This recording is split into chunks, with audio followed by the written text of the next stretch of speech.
andai lautan dijadikan tinta untuk menulis keutamaan dan keistimewaan yang didapatkan pada orang-orang yang hadir ke majelis-majelis seperti ini, niscaya tidak mungkin cukup.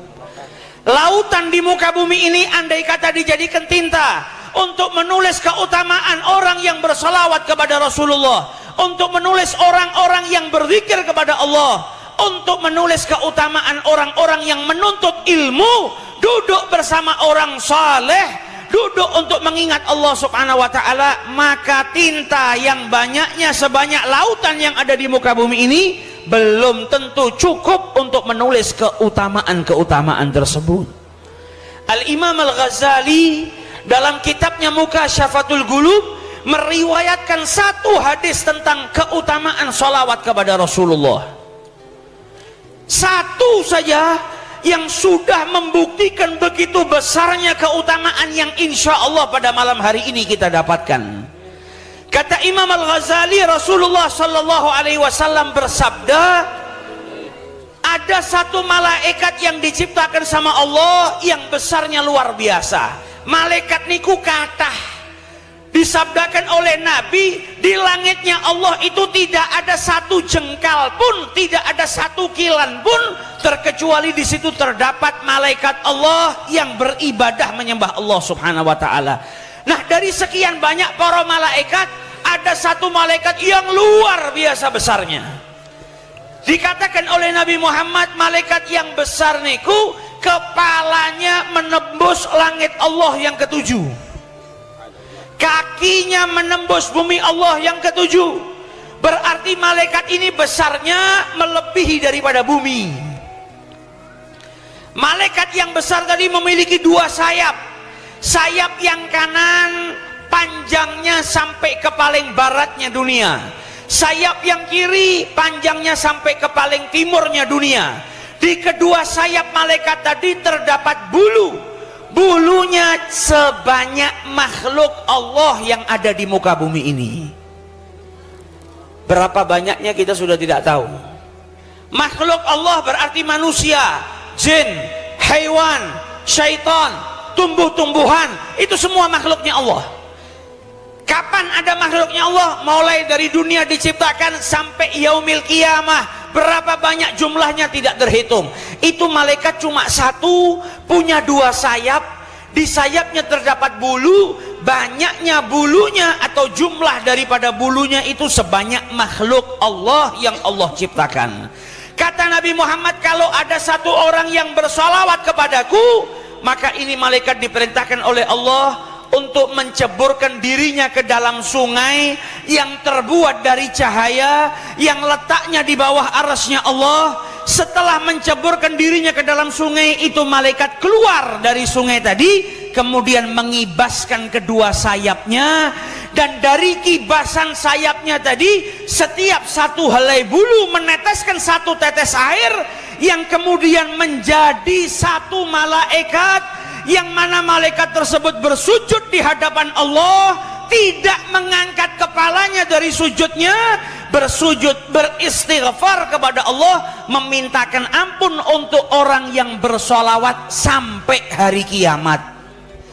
Solawat satu kali ada miliaran malaikat yang memohonkan ampun untuk kita semua, bukan satu jam, bukan satu hari, bukan satu bulan, bukan satu tahun, tapi malaikat yang memohonkan ampun kepada Allah untuk kita semua sampai yaumil qiyamah.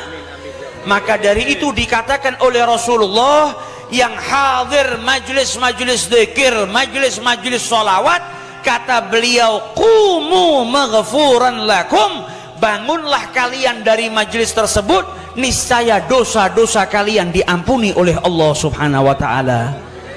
Itu baru satu dari keutamaannya sholawat. Belum lagi keutamaannya zikir. Kata Allah, siapa yang mengingatku, aku pasti ingat kepadanya. Lah kalau Allah yang menciptakan kita sudah ingat kepada kita, berarti kita akan ditempatkan di tempat yang paling mulia oleh Allah subhanahu wa ta'ala. belum lagi keutamaannya mendengarkan bacaan Al-Quran, belum lagi keutamaannya menuntut ilmu. Yang keluar dari rumahnya menuju majelis ini, setiap satu langkah kakinya dicatat oleh Allah Subhanahu wa Ta'ala sebagai perbuatan baik. Ada yang meriwayatkan bahwasanya satu langkah seperti 1 tahun beribadah. Dan orang yang keluar dari rumahnya menuju ke majelis ilmu, niscaya akan dipermudah jalannya oleh Allah Subhanahu wa Ta'ala menuju ke dalam surganya Allah Subhanahu wa Ta'ala. Kalau nggak hadir majelis sholawatan, lama-lama cinta kita dengan Nabi Muhammad juga luntur. Iman saja bisa berkurang, iman saja bisa hilang, apalagi cinta. Kata Nabi, jadidu imanikum bigauli la ilaha illallah. Perbaharuilah, perkuatlah iman kalian dengan kalimat la ilaha illallah. Ini menunjukkan kalau iman seseorang ini kadang bertambah, kadang berkurang. Iman saja juga bisa hilang, bukan hanya berkurang. Berapa banyak orang soleh di akhir usianya malah berbuat maksiat, mati dalam keadaan su'ul khatimah. Berapa banyak muslim karena perkara dunia, karena urusan materi, karena urusan cinta, dia tinggalkan agamanya. Kalau iman saja bisa hilang, apalagi cinta.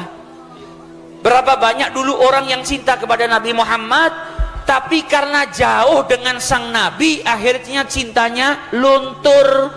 Ketika sudah luntur, lama-kelamaan hilang. Kalau sudah hilang cintanya kepada Nabi Muhammad, maka tidak ada manfaatnya dia hidup di muka bumi ini. Orang kalau nggak punya cinta sama Nabi Muhammad, bagaimana mungkin cinta sama Allah? Mustahil orang cinta dengan Allah tanpa cinta kepada junjungan Nabi besar Muhammad sallallahu alaihi wasallam. Mustahil orang cinta dengan syariatnya Allah kalau nggak cinta dengan Nabi Muhammad.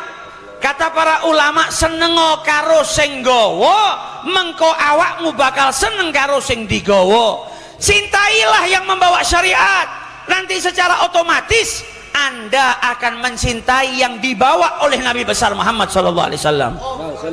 Orang yang cinta dengan yang membawa sholat, pasti dia akan cinta dengan sholat. Orang yang cinta dengan yang membawa puasa, pasti dia akan cinta dengan puasa. Orang yang cinta dengan yang membawa perintah haji di jalan Allah, pasti dia akan cinta dengan menunaikan ibadah haji. Orang yang cinta dengan yang membawa ala bidzikrillahi tatmainnul qulub, pasti dia akan senang berzikir kepada Allah. Orang yang cinta dengan yang mengajarkan sabar, orang yang cinta dengan yang mengajarkan tawadhu, orang yang cinta dengan yang mengajarkan sunnah-sunnah, pasti dia akan senang dengan sunnah-sunnahnya Nabi besar Muhammad sallallahu alaihi wasallam.